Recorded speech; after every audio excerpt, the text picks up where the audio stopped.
Bonjour à tous et bienvenue à Voyage dans l'espace. Où que vous soyez dans l'univers, nous espérons que vous allez bien. Ici Florent Meunier et je suis en compagnie de Laurent Runigo et de Claude Lafleur. Et à nous trois, nous allons vous présenter un balado qui traite d'une question qui intrigue tout le monde. Y a-t-il de la vie ailleurs dans l'univers ? En faisant le point sur nos plus récentes connaissances scientifiques. Bonjour Claude. Bonjour Florent, bonjour Laurent, bonjour tout le monde. Juste pour la petite histoire, nous enregistrons jeudi le 20 avril, alors que nous sommes à 1 heure de la deuxième tentative de lancement de la fusée Starship. Donc, à l'heure où vous écoutez ça, vous avez des informations que nous, on n'a pas. Nous, on va se dépêcher pour faire le balado en espérant assister au lancement de la fameuse fusée de SpaceX. Et bonjour à toi, Laurent. Eh bien, bonjour à tous. Donc, moi, je souhaite dire merci à nos nouveaux patrons, Olivier Roguet et Yvan Robert. Cet épisode vous est dédié. Merci également à Muriel et Michel pour leurs commentaires.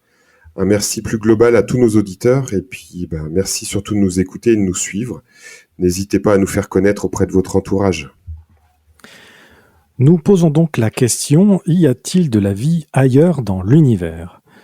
Il y a deux façons d'aborder ce sujet. La première consiste à y aller selon nos croyances et nos convictions profondes. Bien sûr qu'il y a de la vie ailleurs, puisqu'il est impensable que nous soyons seuls dans l'univers. La seconde est par la méthode scientifique. Et en science, rien n'est acquis avant d'avoir été démontré. Et le seul exemple de vie que l'on connaisse dans l'univers se trouve ici sur Terre. Peut-être y en a-t-il ailleurs, peut-être même près de nous dans notre système solaire, mais cela n'a encore en aucun cas été démontré scientifiquement. C'est bien sûr une question qui fascine autant les scientifiques que le grand public, comme le relate le Decadal Survey qui a été publié en mai 2022 par l'Académie des sciences des États-Unis. Cet ouvrage de référence fait le tour d'horizon de nos plus récentes connaissances en astronomie. Il est rédigé par une foule d'experts. Il considère que nous pourrions être à l'aube d'une formidable révolution.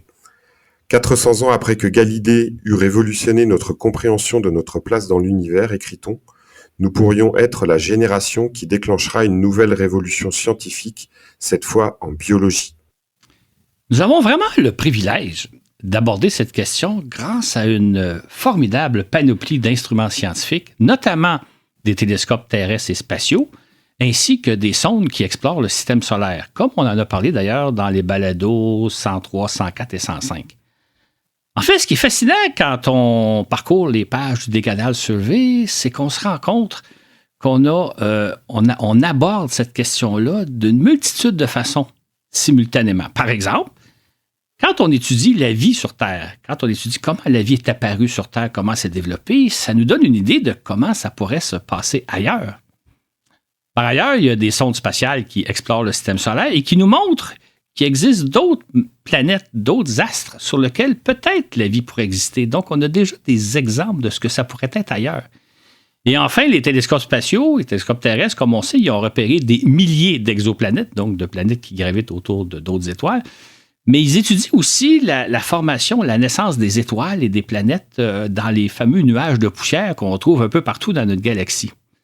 C'est donc dire qu'on a vraiment la chance d'étudier la question de différentes façons et on trouve, je dirais, des indices de vie dans l'univers un peu partout autour de nous. Et ça, c'est jamais vu dans l'histoire de l'humanité. Dans le même temps, ces recherches nous en apprennent beaucoup plus sur nous, sur comment la vie est apparue sur Terre, comment elle a évolué et à quel point elle pourrait être répandue dans l'univers, sur quel type de planète elle pourrait exister et dans quelles conditions. Et ce ne sont là que quelques-unes des éventualités que nous explorons. Le Decadal Survey propose même de réfléchir à deux questions troublantes. Et si au bout du compte, on trouvait tout autre chose que ce que l'on espère ? Ou plus surprenant encore, et si on ne trouvait pas de vie ailleurs dans notre galaxie ? Cette dernière question peut sembler insensée tant la réponse nous paraît inimaginable. Impensable que nous soyons seuls dans tout l'univers, voyons donc.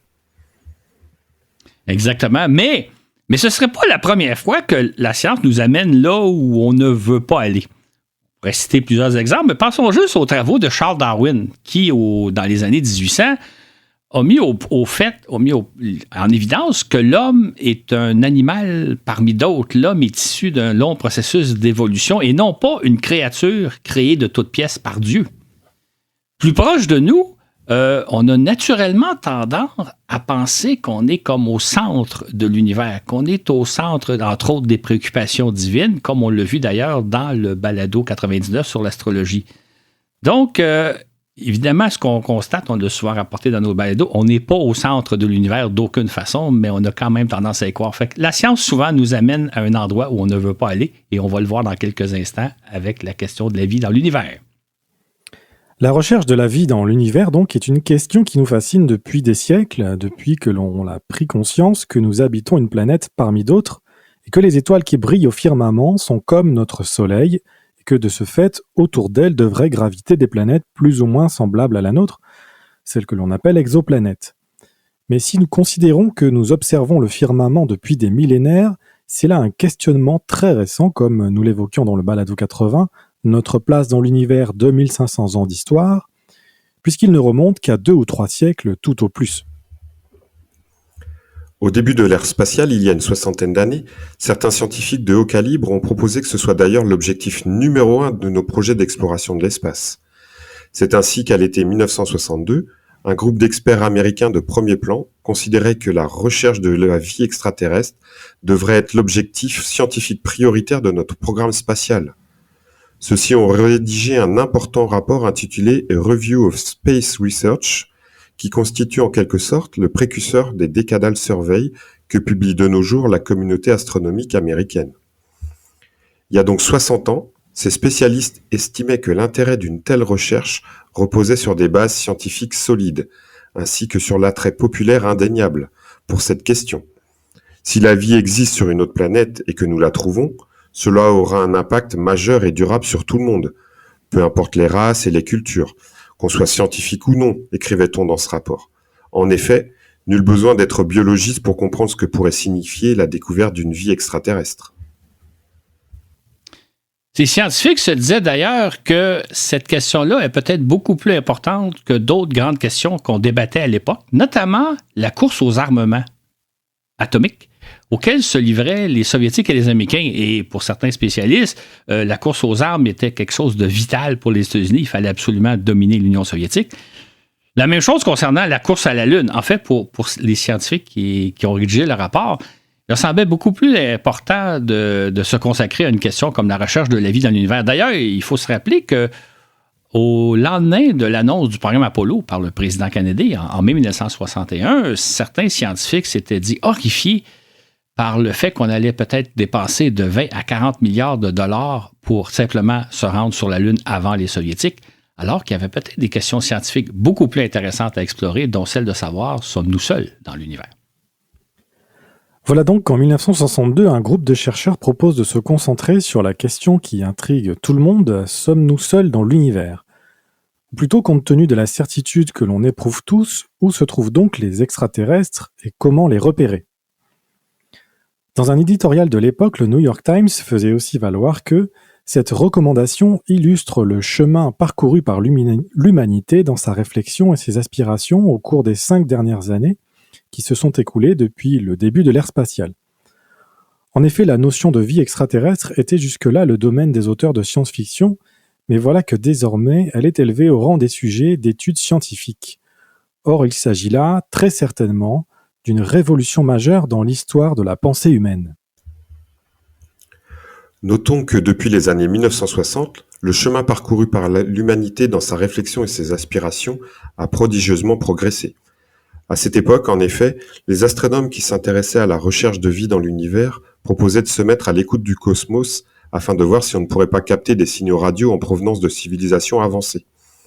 On discutait aussi beaucoup des possibilités d'établir un contact avec eux, de quelle façon s'y prendre, quel langage employer, etc. C'était la belle époque des projets SETI pour Search for Extraterrestrial Intelligence, tel que raconté dans le film Contact de 1997. D'ailleurs, petit aparté, j'y ai moi-même participé indirectement en fournissant la puissance de calcul de mon ordinateur à l'époque. On installait un programme du SETI sur notre ordinateur et il utilisait le temps de veille pour faire des calculs. Et c'est intéressant tout ça. On va d'ailleurs éventuellement parler de l'astronomie participative dont Laurent est un membre actif. En parallèle, là, si on retourne dans les années 50-60, les gens se sont mis à observer aussi dans le ciel des objets volants non identifiés, donc possiblement la visite d'extraterrestres ici sur Terre. Au début, les gens pensaient qu'ils voyaient des objets dont ils ne s'expliquaient pas la nature, mais c'est pas écoulé grand temps avant que certaines personnes se disent nous sommes même en contact avec des extraterrestres. Nous rencontrons des extraterrestres qui seraient venus sur Terre nous livrer des messages de paix et de sagesse. Donc, la recherche de la vie intelligente connaissait toute une autre façon de faire dans les années 50-60. À remarquer qu'à cette époque, la seule conception de vie extraterrestre que l'on envisageait était celle d'êtres intelligents, d'apparence humanoïde, avec lesquels on pourrait échanger soit par l'entremise des ondes radio, sinon même en personne. Mais comme nous le relatons dans les balados 19, les extraterrestres nous ressemblent-ils? Et 70, a-t-on déjà repéré des extraterrestres? Cette conception apparaît de moins en moins vraisemblable, pour ne pas dire qu'elle tourne en rond. Nous vous renvoyons à ce sujet sur le balado 86, les soucoupes volantes existent-elles? Mais voilà que tout a changé à partir des années 90, lorsque les astronomes ont mis au point des méthodes astucieuses pour repérer des planètes autour d'autres étoiles. Écoutez à ce sujet le balado 7, planètes et exoplanètes. Grâce à des télescopes de plus en plus performants et travaillant dans différentes longueurs d'onde, dans le visible, l'infrarouge, le radio, etc., ils se sont également mis à scruter les disques de poussière qui entourent les jeunes étoiles et dans lesquels se forment les planètes. En fait, ce qui est intéressant, c'est qu'on voit l'évolution de nos recherches de la vie dans l'univers. Pendant longtemps, on tentait d'entrer en communication avec de la vie intelligente. Aujourd'hui, notre recherche est orientée vers plutôt comprendre les mécanismes qui font qu'une planète peut devenir habitable, comprendre les mécanismes, comment la vie se forme, la vie apparaît, la vie se développe. Et ce qui est peut-être intéressant, c'est que désormais, ce qu'on recherche, c'est des formes de vie de toutes les façons possibles et non pas simplement des humanoïdes avec lesquels on pourrait établir un contact. C'est alors que l'on a fait 2 découvertes majeures qui ont bouleversé notre vision des choses, Claude. Absolument. La première découverte qui est survenue en 1997, ça a été qu'il pourrait y avoir de la vie sur des astres qui sont sur des satellites naturels qui sont autour de Jupiter et de Saturne. Il y aurait des satellites comme Ganymède, Europe et Encelade sur lesquels la vie serait peut-être possible. Et ça a été une découverte extraordinaire parce que jusqu'à ce moment-là, on pensait que la vie était seulement possible sur des planètes qui étaient proches du Soleil, sur de grosses planètes, alors qu'on a découvert là une nouvelle région où la vie pourrait être possible, c'est-à-dire au-delà de l'orbite de Mars. Et ça ouvrait de toutes nouvelles perspectives. La deuxième découverte qu'on a faite, c'est qu'on a réalisé que la très grande majorité des étoiles sont beaucoup plus petites que le Soleil. Ça veut dire que les probabilités de trouver de la vie ailleurs, c'est peut-être autour d'étoiles qui sont fort différentes du Soleil. Parce que jusqu'aux années 80, on s'imaginait que la vie, ce serait probablement autour d'étoiles semblables au Soleil. Là, on a dit, la très grande majorité des étoiles étant beaucoup plus petites, c'est peut-être plus là qu'on va trouver la vie. Et de plus petites étoiles offrent des environnements très différents de celles du Soleil.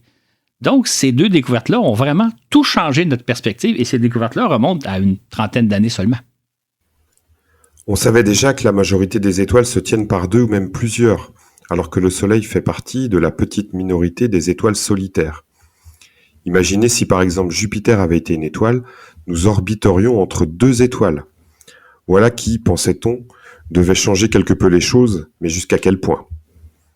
On s'est même demandé un temps si des planètes pouvaient se former au sein des systèmes d'étoiles multiples. La formation de plusieurs étoiles aurait pu accaparer toute la matière nécessaire à la formation de planètes, à moins que la force gravitationnelle exercée par plusieurs étoiles n'entraîne la formation de ces planètes. Or, si seules les étoiles solitaires possédaient des planètes, voilà qui réduirait considérablement les probabilités de vie dans l'univers. Mais fort heureusement, on a depuis observé la présence de planètes dans de nombreux systèmes à étoiles multiples.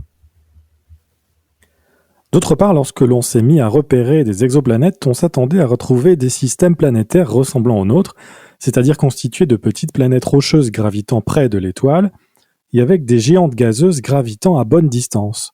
Or, parmi les centaines de systèmes planétaires découverts à ce jour, on trouve de tout, sauf quelque chose qui ressemble à notre système solaire. Cela ne veut pas dire qu'il n'existe pas de tels systèmes, mais que ceux-ci apparaissent plutôt rares.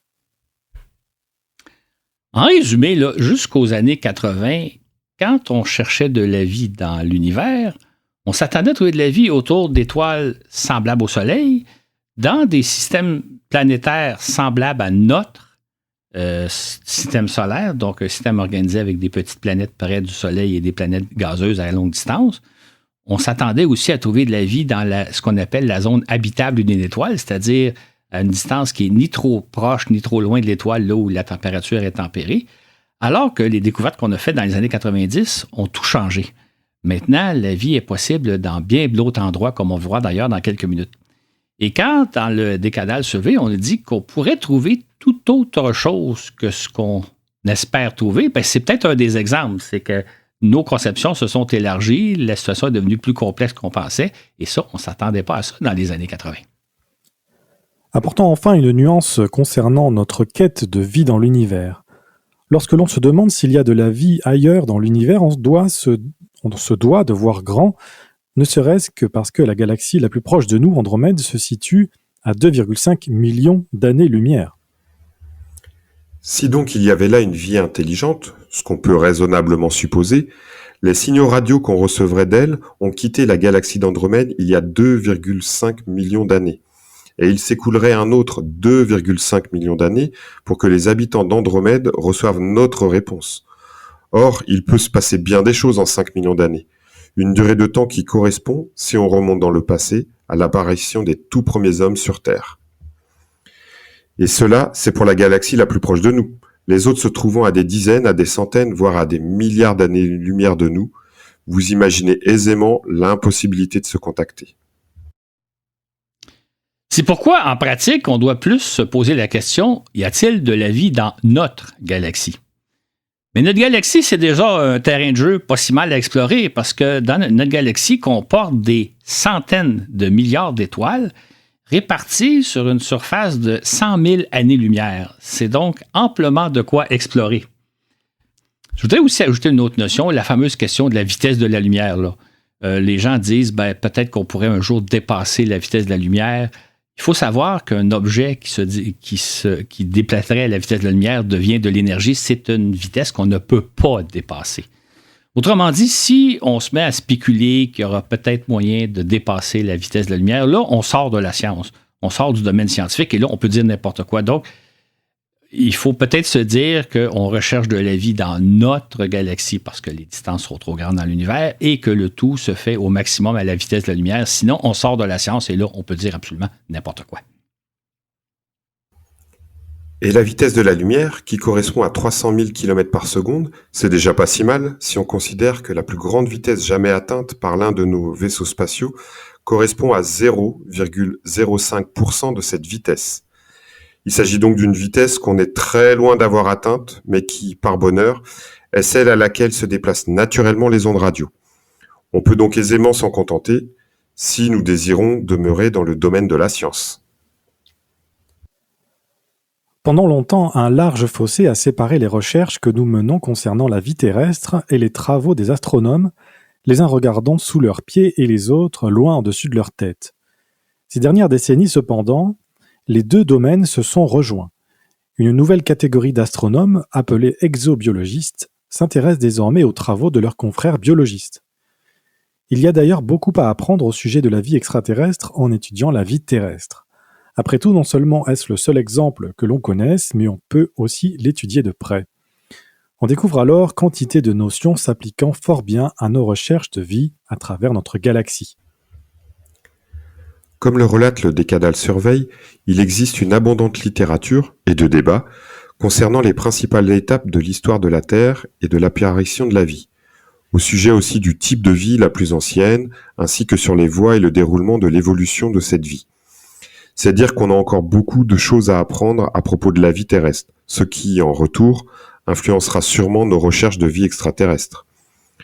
Non seulement s'intéresse-t-on à déterminer comment la vie est apparue sur Terre, afin de voir comment cela pourrait se passer ailleurs, mais on s'intéresse tout particulièrement aux environnements terrestres extrêmes dans lesquels on découvre parfois, avec stupeur, que la vie foisonne.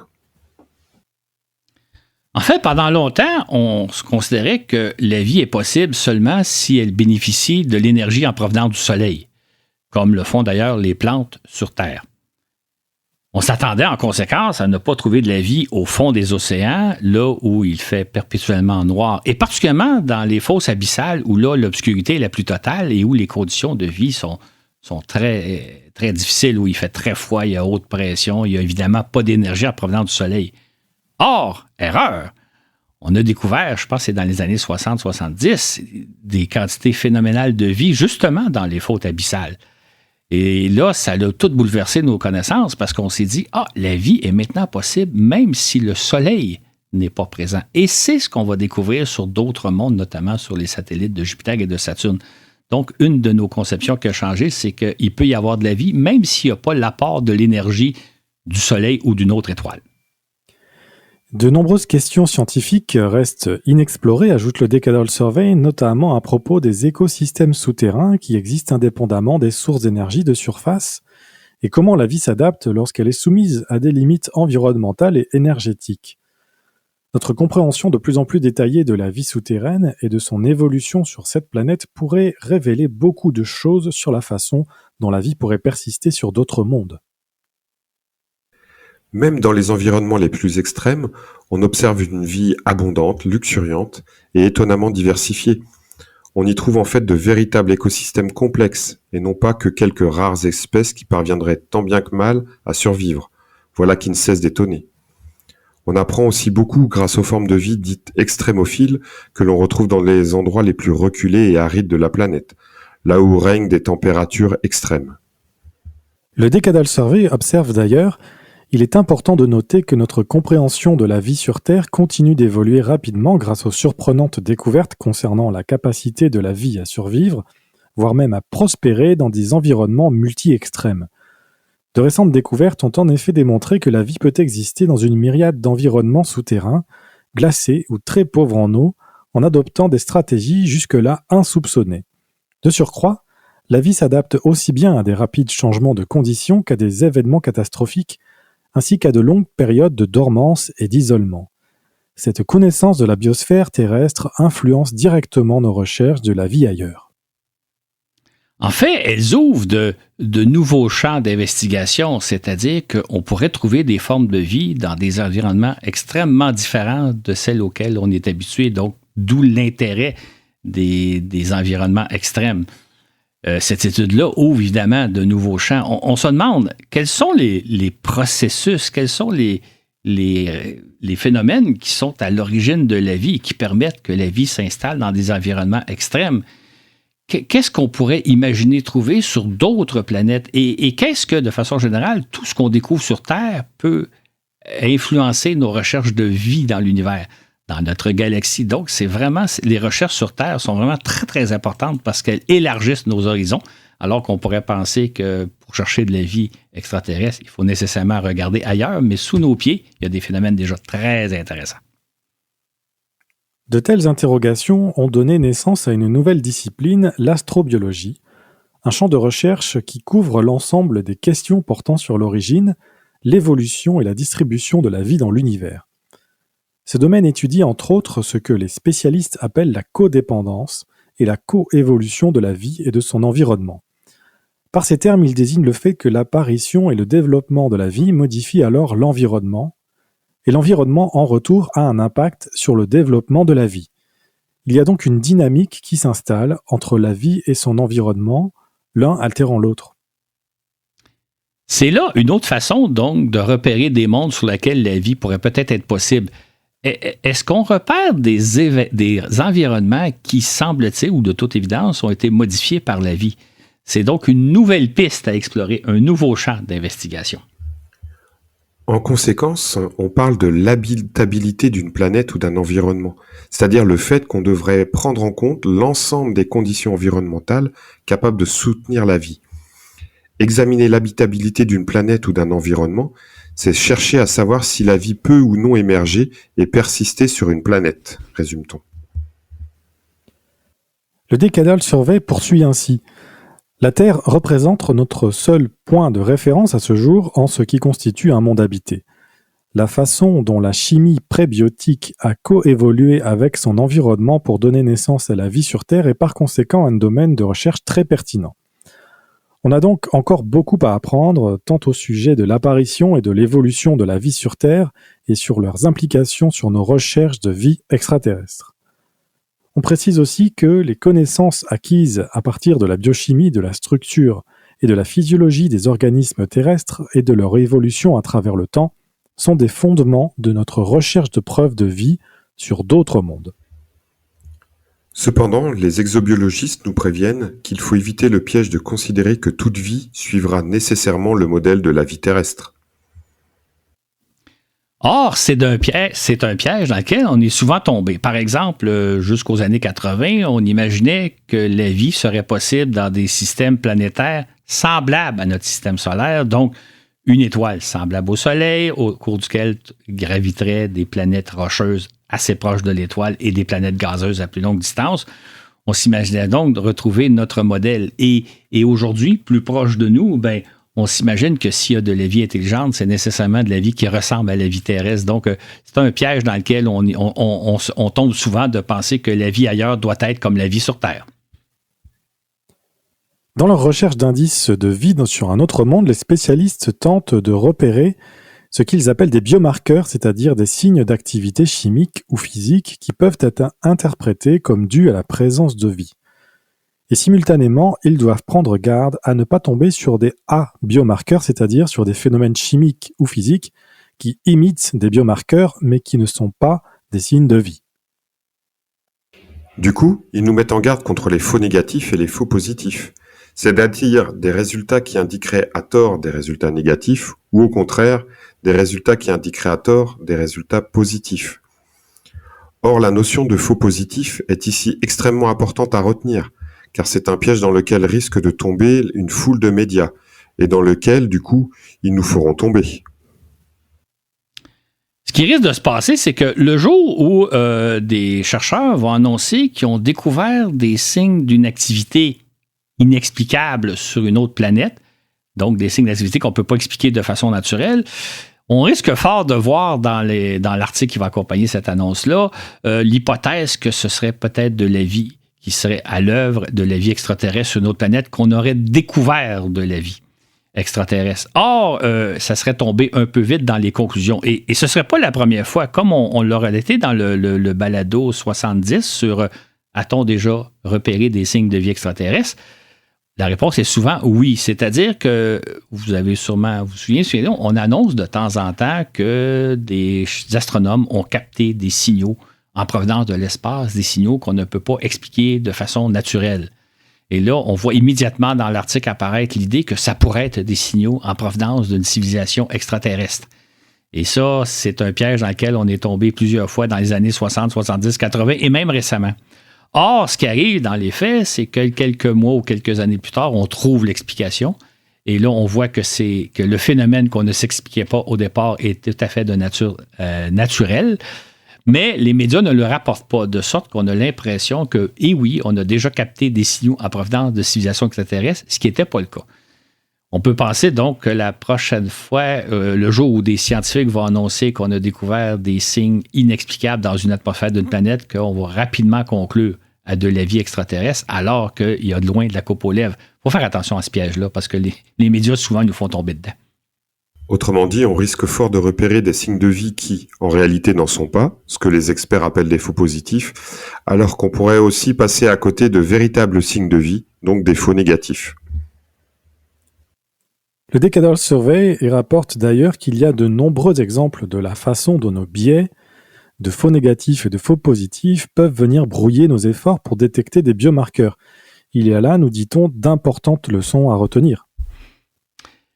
La plus grande leçon à retenir, c'est de penser que nous sommes le modèle de la vie, donc qu'il y a aussi de la vie ailleurs dans l'univers que dans notre galaxie, que c'est inévitable qu'il y a nécessairement de la vie. Donc là, on a un biais, on ne peut pas imaginer autrement. On a aussi le biais de penser que s'il y a de la vie évoluée, c'est fort probablement des humanoïdes plus ou moins semblables avec nous et avec lesquels on pourrait échanger. On pourrait parler un peu que c'est l'univers à la Star Trek. Je parle de Star Trek surtout des années 60 que j'ai bien connu. C'était intéressant quand on regarde ça. Star Trek, il y avait quantité de vie intelligente, des humanoïdes assez semblables à nous, mais pas quand même différents, mais pas trop différents puisqu'on pouvait communiquer avec eux. Or, ça, c'est probablement totalement pas la réalité. Mais ces biais-là nous influencent dans notre recherche, dans notre conception de la vie ailleurs dans notre galaxie. L'une des grandes questions qu'explore le Decadal Survey est la suivante. Se pourrait-il qu'il y ait de la vie ailleurs dans notre système solaire ?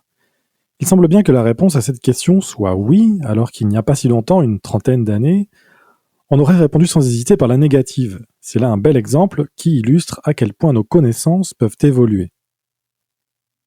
Et comme le précise aussi le Decadal Survey, en nous basant sur nos connaissances au sujet de la vie terrestre et sur notre compréhension de la diversité des environnements habitables, ainsi que sur les progrès dans nos capacités à détecter les biomarqueurs, nous sommes sur le point d'entreprendre une recherche approfondie et systématique de la vie à travers le système solaire. En fait, ce qui est intéressant, c'est que l'ouvrage cite plusieurs sondes spatiales qui sont actuellement à l'œuvre ou qui vont être lancées éventuellement, entre autres les sondes Da Vinci et Veritas, qui vont explorer la planète Vénus. Là, on en a parlé dans le balado 75. On pense aussi aux astromobiles Curiosité et Persévérance qui, actuellement, sur Mars, étudient le fond de cratère où il y aurait des indices de vie. Il y a aussi la sonde JUICE qu'on a lancée récemment, qui vient d'être lancée et qui va aller explorer les possibilités de vie autour de Jupiter. Et ça, on en a parlé dans les balados 103 et 104. Et éventuellement, il y a les sondes Europa Kuiper et Dragonfly qui vont aller étudier les possibilités de vie respectivement sur Europa, une lune de Jupiter, et sur Titan, une lune de Saturne. Donc, il y a plein de robots qui sont actuellement en l'œuvre ou dont on prépare le lancement. Une des questions que se posent actuellement les spécialistes, où retrouve-t-on dans le système solaire des environnements potentiellement habitables ? Le Decadal Survey observe que les récentes décennies d'exploration planétaire ont révélé de nombreux environnements potentiellement habitables, anciens et présents. Voilà qui est très encourageant et qui enrichit grandement nos recherches de vie ailleurs dans la galaxie. Les exobiologistes définissent l'habitabilité d'un astre comme étant son potentiel pour développer et maintenir la vie. Notons qu'on parle ici d'astres, car il peut s'agir de planètes qui gravitent autour d'un soleil ou de planètes naturelles, des lunes, qui orbitent autour d'une planète. Parce qu'il n'y a pas d'exemple actuel de la vie au-delà de la Terre, l'habitabilité planétaire est en grande partie définie à partir de l'extrapolation des conditions dans lesquelles on trouve la vie sur Terre, explique-t-on, ainsi que par la connaissance des caractéristiques du Soleil et du système solaire qui apparaissent favorables à la vie. Les chercheurs tentent aussi de déterminer les processus qui ont mené à la création d'environnements habitables et comment leurs conditions d'habitabilité ont évolué au fil du temps. Cette étude nous amène à comprendre les facteurs contrôlant l'habitabilité d'un environnement, les chemins évolutifs par lesquels un environnement devient habitable, et les processus qui maintiennent, améliorent ou au contraire diminuent, sinon même anéantissent, l'habitabilité d'un environnement. Autrement dit, comment un astre peut-il devenir habitable, mais aussi comment il peut ne plus l'être. En ce sens, la planète Mars est extrêmement intéressante parce que selon les connaissances qu'on a acquises jusqu'à maintenant, tout porte à croire que Mars a été habitable il y a des milliards d'années, c'est-à-dire qu'il y avait de l'eau, il y avait tous les éléments nécessaires pour que la vie existe. Maintenant, Mars est devenu inhabitable. Que s'est-il donc passé? Qu'est-ce qui a fait que Mars ait d'abord été un monde habitable et ne l'est plus maintenant? Il y a donc beaucoup à apprendre en étudiant la planète Mars, même si il n'y avait plus de vie sur cette planète-là, il y aurait quand même énormément d'informations à aller chercher. Selon nos connaissances actuelles, les 3 principaux critères d'habitabilité sont, premièrement, la présence d'eau liquide. Deuxièmement, des conditions favorables à la formation de molécules organiques complexes à un moment donné dans l'histoire de l'astre. Et troisièmement, la présence de sources d'énergie pour soutenir cette vie. Généralement, mais pas toujours l'énergie solaire. Il faut aussi tenir compte du rôle du temps, car la vie a besoin de temps et de stabilité pour apparaître et s'épanouir. Le Decadal Survey introduit ici une notion importante. De plus en plus, nous dit-on, nous n'observons pas qu'un environnement soit habitable ou ne l'est pas du tout. En réalité, les choses sont rarement aussi tranchées. On a plutôt affaire à un continuum, c'est-à-dire qu'un environnement peut être plus ou moins habitable ou ne pas l'être du tout, à l'exemple de la Lune et de Mercure, mais il peut aussi passer d'habitable à inhabitable et vice-versa. Exactement. La situation de Mars auquel je faisais allusion il y a quelques secondes est intéressante. Mars aurait un jour été habitable, ne l'est plus aujourd'hui. Ça illustre un peu le fait qu'une planète aujourd'hui pourrait sembler inhabitable mais l'avoir été, ou au contraire, une planète qui est habitable aujourd'hui pourrait ne plus l'être. Donc, la situation non seulement est jamais souvent claire, mais elle évolue dans le temps. Donc, il faut faire attention avant de tirer nos conclusions qu'un monde est nécessairement inhabitable, alors que c'est peut-être pas été toujours le cas. En cela, la Terre nous offre de nombreux exemples tout au long de son histoire, alors qu'à plusieurs occasions, elle a connu de grandes périodes de glaciation. On pourrait dire même que vivre sur Terre, c'est pas facile. Si on recule il y a 2,5 milliards d'années, la Terre a connu une phase où elle était complètement ensevelie sur une épaisse couche de glace. On appelle ça d'ailleurs la Terre boule de neige. Pendant des millions d'années, la Terre a été comme presque inhabitable. Pourtant, la vie s'était déjà implantée sur Terre, s'était implantée 1 milliard d'années plus tôt. Pendant des millions d'années, la vie a comme en quelque sorte survécu, a probablement été comme en dormance, jusqu'à ce que les conditions s'améliorent, la Terre se réchauffe et la vie a pu reprendre et se remettre à s'épanouir. Donc, si on pourrait dire, si des extraterrestres avaient observé la Terre il y a 2,5 milliards d'années, ils auraient dit « Ah, ça c'est une planète inhabitable, inintéressante, on s'en occupe pas », alors qu'en réalité, la vie était déjà présente et lorsque les conditions se sont améliorées, la vie est réapparue et s'est épanouie. Donc, on voit comment les choses peuvent changer du tout au tout, alors qu'on pourrait conclure rapidement tirer certaines conclusions un peu trop rapides. Le Decadal Survey rappelle aussi que tout au long de son existence, notre planète a subi d'importantes variations dans l'énergie qu'elle reçoit en provenance du Soleil, ce qui a eu d'importants effets sur son habitabilité, causant des bouleversements environnementaux considérables. Et le pire là-dedans, c'est que le Soleil fait partie des étoiles les plus stables qu'on puisse connaître. La majorité des étoiles sont beaucoup plus intempestives, beaucoup plus bouillonnantes. En fait, on pourrait se dire là, que quand on regarde notre système solaire par rapport aux autres systèmes planétaires, on est chanceux d'habiter près d'une étoile aussi stable que le Soleil qui depuis des milliards d'années, la variation d'énergie qu'elle émet sont relativement minces par rapport à plein d'autres étoiles. On est chanceux. Le Decadal Survey relate aussi le fait que les océans et l'atmosphère primitive de la Terre auraient été stérilisés lors de la formation de la Lune il y a 4,52 milliards d'années. Puis, lorsque la Terre s'est refroidie et que les océans se sont rétablis, notre planète aurait été entourée d'une atmosphère riche en CO2, une atmosphère assez semblable à celle de Titan, d'où l'intérêt d'étudier cette lune de Saturne. Ajoutons que la vie elle-même transforme son environnement et les conditions d'habitabilité. C'est ainsi que l'un des plus importants bouleversements atmosphériques est survenu il y a 2 milliards d'années, lorsque la vie marine s'est mise à injecter massivement de l'oxygène dans l'atmosphère. La concentration en oxygène est alors passée de 0,001% à près de 20%.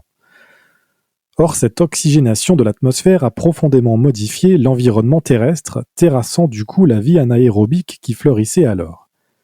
Les organismes anaérobies évoluent en l'absence d'oxygène, contrairement aux organismes aérobiques qui vivent uniquement en présence d'oxygène, comme toutes les plantes et tous les animaux qui nous sont familiers.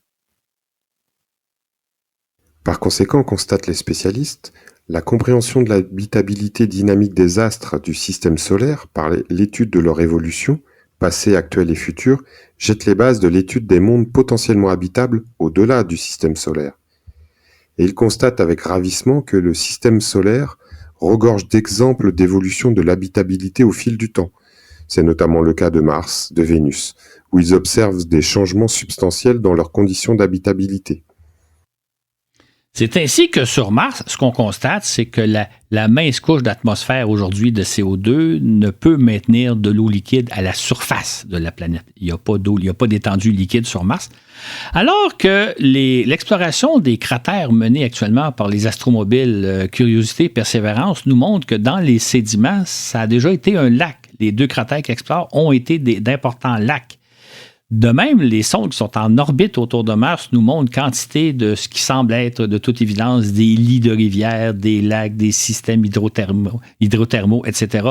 Donc, l'eau a coulé sur Mars jadis. l'intérêt, c'est de savoir qu'est-ce qui s'est passé entre-temps, mais de toute évidence, Mars a déjà été habitable. De même, l'atmosphère très dense de CO2 de Vénus maintient un effet de serre étouffant sur la surface et où l'eau liquide ne peut exister, mais les isotopes atmosphériques et certains modèles évolutifs de Vénus suggèrent un passé plus clément. On a par ailleurs découvert des océans sur quelques-uns des principaux satellites naturels de Jupiter et de Saturne, qui pourraient être habitables. Sur ces mondes glacés, divers mécanismes de réchauffement pourraient soutenir des océans souterrains, alimentés en énergie chimique et en nutriments variés. Ces océans pourraient donc être propices à une vie marine, fort différente de celle qu'on connaît ici sur Terre. En fait, on a repéré une demi-douzaine d'astres autour de Jupiter et de Saturne, où il y a, en incluant Mars et Vénus, où les conditions d'habitabilité ont déjà été possibles, où ils sont peut-être actuellement. On repère aussi sur la Terre des endroits où la vie semble possible, alors que ça serait dans des conditions auxquelles on ne s'attend pas. Tout ça pour dire que les possibilités de trouver de la vie sur d'autres mondes sont beaucoup plus vastes que celles à laquelle on s'attendait il y a quelques décennies à peine. La surface de Vénus, où il fait 470 degrés Celsius, est clairement inhospitalière. Les mesures de son atmosphère prises par les sondes spatiales, dont Vénus Express, laissent supposer que cette planète a possiblement perdu l'équivalent d'un océan terrestre au cours de sa vie. Reste à savoir quand, comment et combien d'eau a ainsi été perdue, indique le Decadal Survey. Selon certains scénarios, cette planète n'a jamais été habitable.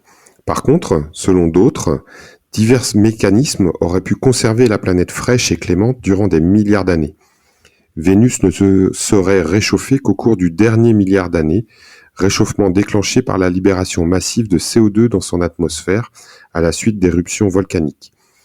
On suppose même qu'il pourrait y avoir encore des volcans en activité sur cette planète, comme nous le relatons dans le balado 75, Mystère vénusien. Imaginez, là, en vertu de certains scénarios, il se pourrait que dans le système solaire, pendant des milliards d'années, il y a eu deux planètes de la Terre et Vénus, donc des planètes de taille importante, sur lesquelles la vie s'est développée. En fait, c'était le cas sur Terre. Peut-être aussi sur Vénus. Donc, c'est fascinant. Maintenant, c'est des scénarios qui ne sont pas confirmés. Ça montre un peu tout ce qu'on a à apprendre au sujet de Vénus et pourquoi Vénus est intéressante à aller explorer.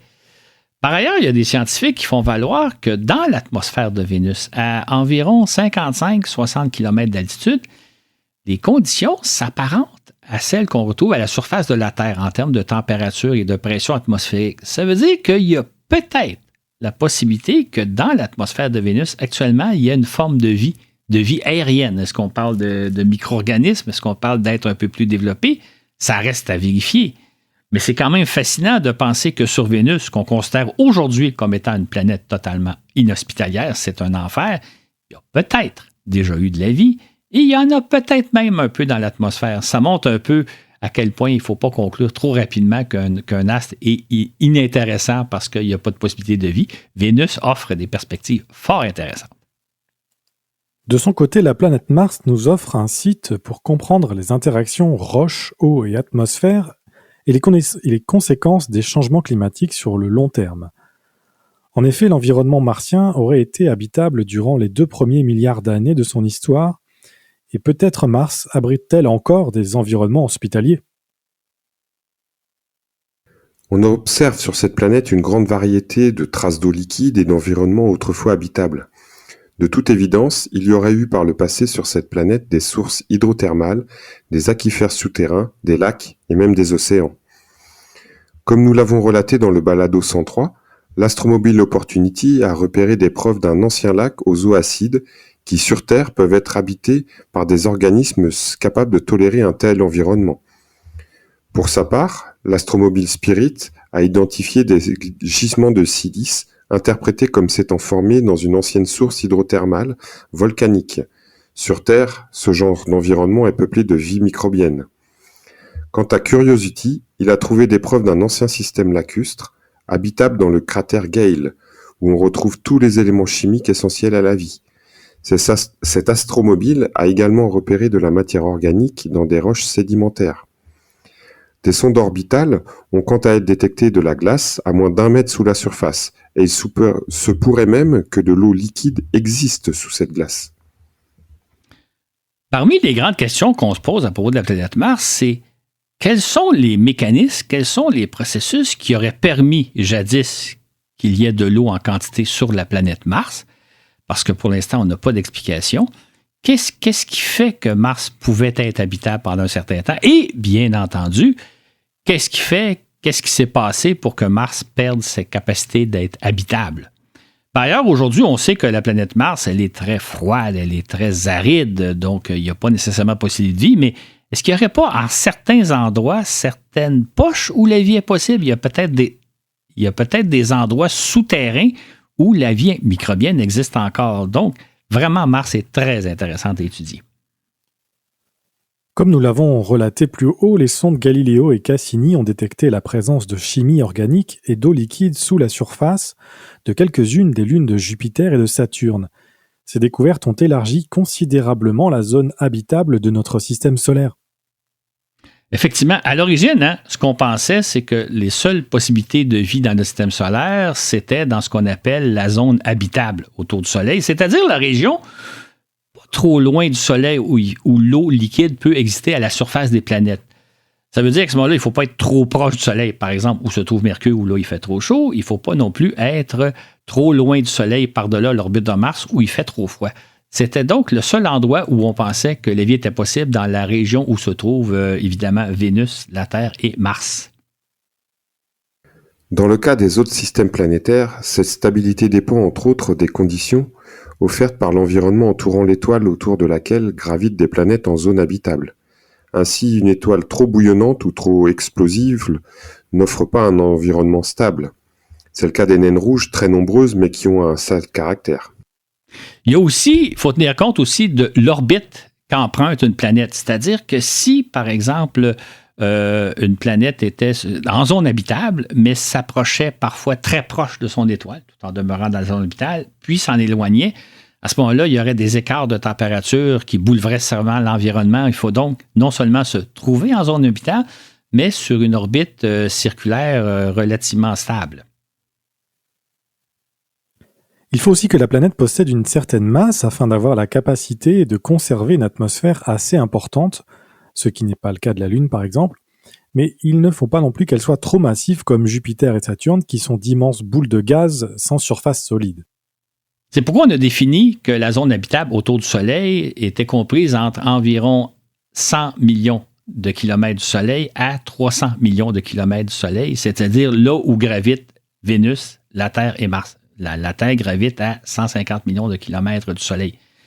Pour revenir à l'orbite que je parlais tantôt, si la planète Terre avait été sur une orbite elliptique dont parfois se serait approchée jusqu'à quelque chose comme 100 millions de kilomètres du Soleil, pour ensuite s'éloigner, par exemple, jusqu'à la distance de Mars, à 225 millions de kilomètres, ça aurait créé des effets atmosphériques terribles. La vie n'aurait été pas possible sur Terre. La vie s'est très bien développée sur Terre parce que la planète gravite sensiblement toujours à 150 millions de kilomètres du Soleil, donc offrant un environnement très stable. Mais voilà que ces dernières décennies, on a découvert que l'eau liquide peut aussi exister sur de petits astres, de la taille de la Lune et même beaucoup plus petits, et se trouver à grande distance du Soleil.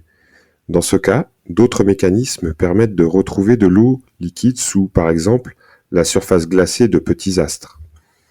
Ces découvertes ont considérablement élargi et complexifié notre conception de la zone d'habitabilité autour d'une étoile.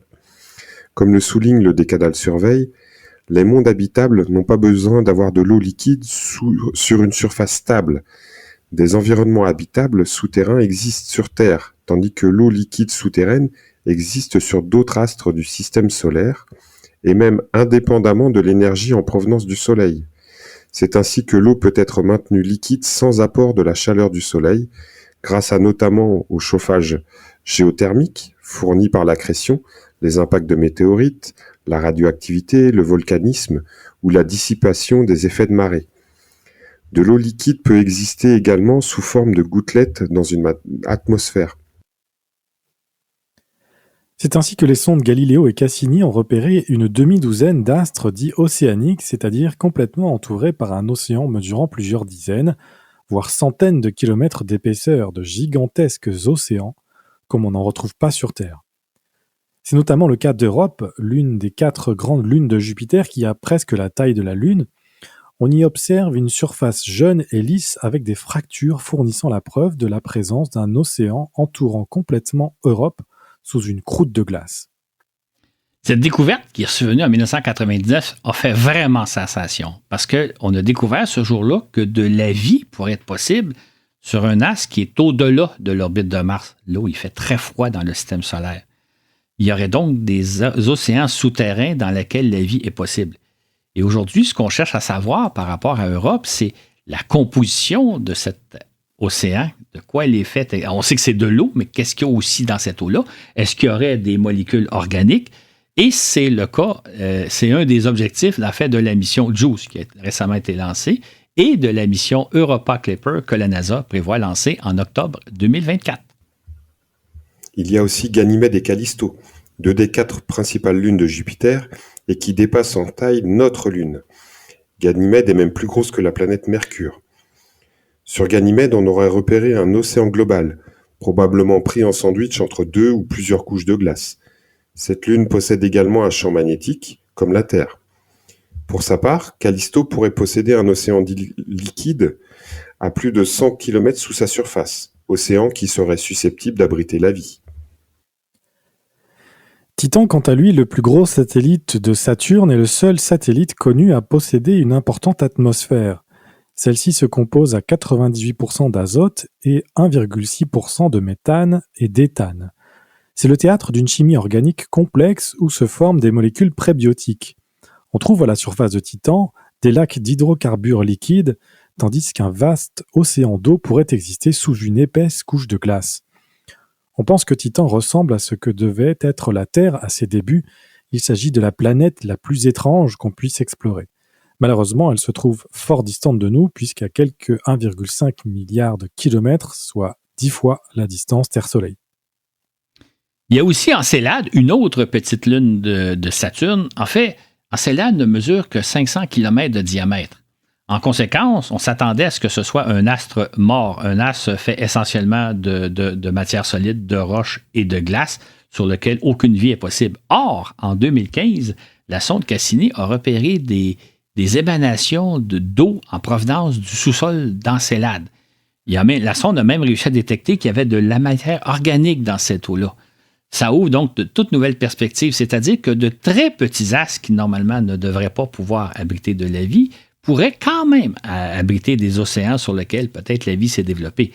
Il y a donc encore là beaucoup d'intérêt à aller étudier Encélade parce que comme Europe, comme Ganymède, ce sont des astres où il y a un important océan dans lequel on ne sait pas trop ce qu'on pourrait trouver.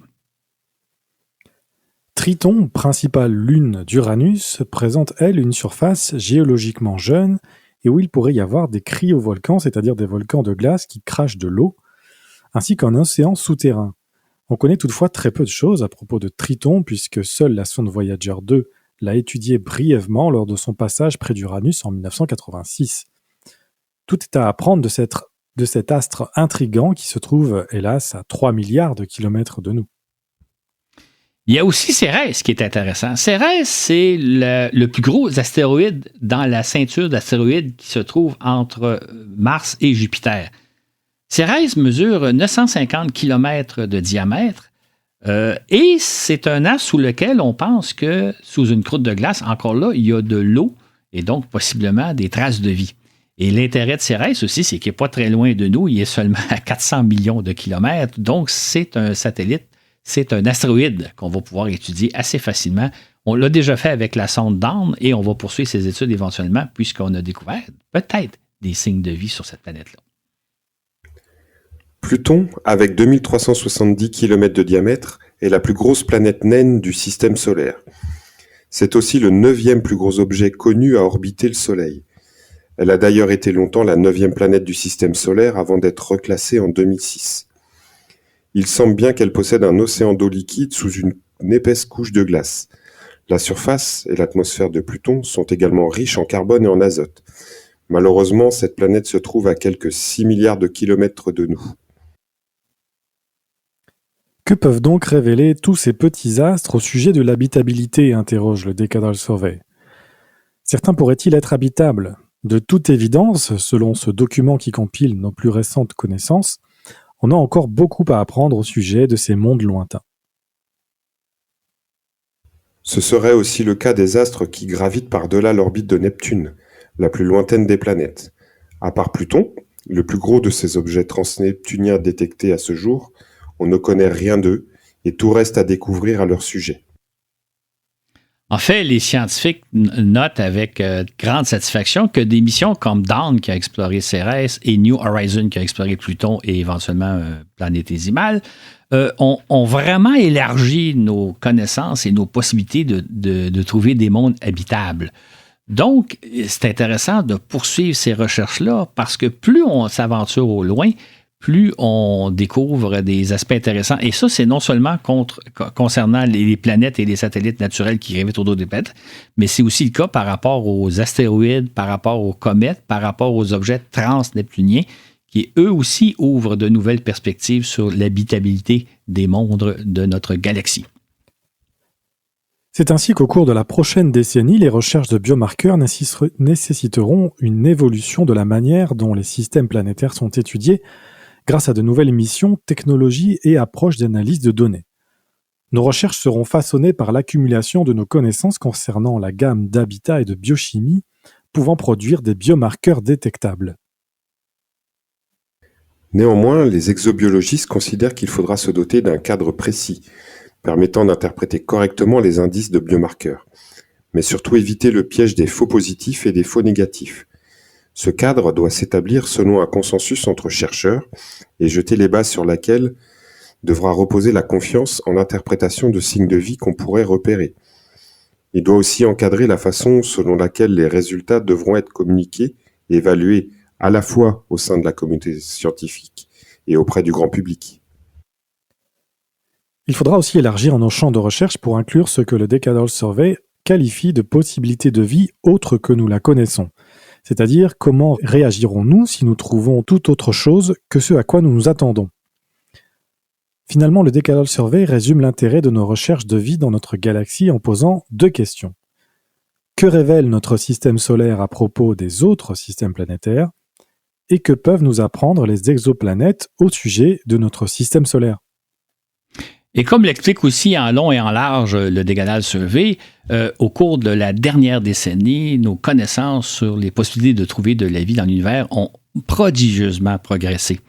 Entre autres, ce qu'on a découvert parmi les nombreuses choses, c'est qu'il y aurait plus de planètes qu'il y a d'étoiles dans notre galaxie. Et comme on sait que dans notre galaxie, il y a des centaines de milliards d'étoiles, ça veut dire qu'il y a des perspectives extraordinaires. On a encore beaucoup de terrain à explorer. On souligne aussi que l'observation de disques de matière autour de jeunes étoiles nous montre comment naissent et se développent les planètes, depuis la première accumulation de grains en agglomérats jusqu'à la création des protoplanètes. On détecte même au sein de certains disques la présence de planètes en formation. On a en plus découvert des dizaines de planètes qui se trouvent dans la zone habitable de certaines étoiles, donc là où les possibilités de trouver de l'eau liquide à la surface de ces planètes-là sont possibles, sont présentes. On a aussi découvert quantité de petits astres sous lesquels il y a des océans, sous la surface de lesquels il y a des océans. Donc encore là, des perspectives très intéressantes à explorer. L'étude d'un grand nombre d'exoplanètes a conduit à plusieurs avancées dans notre compréhension, y compris dans le fait que de nombreuses planètes de petite masse possèdent une atmosphère. Les progrès de nos moyens d'observation permettront sous peu la découverte d'un nombre encore plus grand de systèmes planétaires, ainsi qu'une connaissance approfondie des exoplanètes individuelles. Or, notre capacité à déterminer les caractéristiques des exoplanètes et de leur atmosphère, ainsi que l'immense richesse des données disponibles concernant plus de 4000 exoplanètes, nous permettent d'esquisser la nature des systèmes planétaires et de les comparer avec notre système solaire. Et ces recherches-là, dans le fond, ce qu'elles nous montrent, c'est qu'il semble que la vie abonde dans l'univers. En fait, on pourrait résumer la situation en se disant qu'on a toutes les raisons de croire qu'il y a abondance de vie dans notre univers. Voilà qui est fort intéressant. Par contre, ce que les recherches montrent aussi, c'est qu'il cette vie-là serait très différente de celle qu'on retrouve sur Terre. On retrouve toutes sortes de phénomènes qu'on ne retrouve pas sur Terre. Donc, c'est un peu paradoxal. Il y aurait abondance de vie, mais de vie très différente de ce que nous, on connaît. On pourrait même avancer l'idée que les humanoïdes, plus ou moins semblables à nous, sont probablement extrêmement rares, puisqu'il leur faudrait, pour parvenir à se développer de la même manière que nous, bénéficier des mêmes conditions de naissance et d'évolution tout au long de milliards d'années. Or, la nature semble se plaire à offrir une telle diversité d'environnements que cela paraît de moins en moins probable. D'où la notion évoquée dans le Decadal Survey selon laquelle nous pourrions bien trouver tout autre chose que ce que l'on espère. Cependant, cet ouvrage, se limitant à faire le bilan de nos plus récentes connaissances et des chemins qu'il nous reste à parcourir, il ne traite pas de l'ultime question. Et si nous découvrons que nous sommes les seuls dans notre galaxie ? Évidemment, cette question-là peut paraître insensée, surtout que ce qu'on vient de dire, c'est que de toute évidence, il y aurait abondance de vie dans l'univers. Donc, de penser que nous pourrions possiblement être seuls dans l'univers, ça n'a comme presque pas de sens, ça semble même contradictoire. Pourtant, il faut peut-être se demander un peu, quand on dit qu'on n'est pas seul dans l'univers, que de toute évidence, nous ne sommes pas seuls dans l'univers, qu'est-ce qu'on entend par le mot « seul » ? Si on imagine qu'il y a des êtres humanoïdes, des êtres intelligents avec lesquels on pourrait discuter, on pourrait communiquer, peut-être que ce n'est pas le cas. Peut-être pour deux raisons. Peut-être parce que même s'il y a abondance de vie, même s'il y a une très grande diversité de vie, peut-être que des humanoïdes, c'est plutôt rare, c'est peut-être même très rare. Ou s'il y en a, peut-être même qu'il y en a relativement une certaine abondance, peut-être que les distances sont trop grandes. Par exemple, si on découvrait une civilisation se trouvant, disons, à 100 années-lumière de nous, ce qui est très proche en termes cosmiques, ce serait déjà très difficile d'entretenir des échanges radio soutenus et encore bien davantage en personne. Et si la plus proche civilisation se trouvait à 1000 ou bien à 10 000 années-lumière, encore là des distances relativement peu importantes, alors là, tout échange s'avérerait en pratique impossible. C'est donc dire qu'on pourrait très bien trouver abondance de vie autour de nous, sous une multitude de formes imaginables et même inimaginables, mais personne avec qui échanger. Nous ne sommes pas prêts de pouvoir faire le salut Vulcain. Exactement. C'est quand même un résultat assez étonnant de penser qu'on pourrait découvrir abondance de vie, mais somme toute découvrir qu'on est seul dans l'univers, à moins que, comme le suggère le Decadal Survey, on découvre toute autre chose. C'est donc à suivre.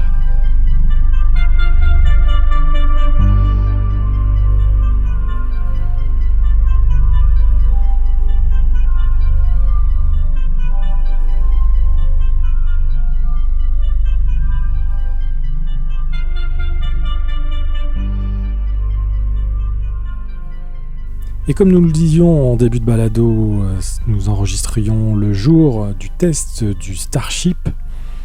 Et le Starship a bien quitté le pas de tir, mais voilà, il l'a quitté dans un sale état, il n'a pas fait de détails, il a laissé derrière lui un cratère. Je vous laisse découvrir les détails de cet événement si vous ne l'avez pas suivi en direct comme nous. Et j'espère que nous reviendrons sur cet événement dans un prochain balado. Si vous aussi vous avez des suggestions à nous faire, vous pouvez toujours nous contacter par Facebook ou via les plateformes de diffusion. Je vous rappelle aussi l'existence de la plateforme Patreon si vous voulez nous soutenir et si vous voulez profiter des épisodes 2 semaines avant tout le monde, ainsi que des fascicules rédigés par Claude. Vous pouvez le faire donc pour à partir de 5$ et plus, vous nous apportez votre soutien et en même temps vous avez des avantages. Ce balado vous a été présenté par Florent Meunier avec au contenu Claude Lafleur et à la diffusion Laurent Runigo.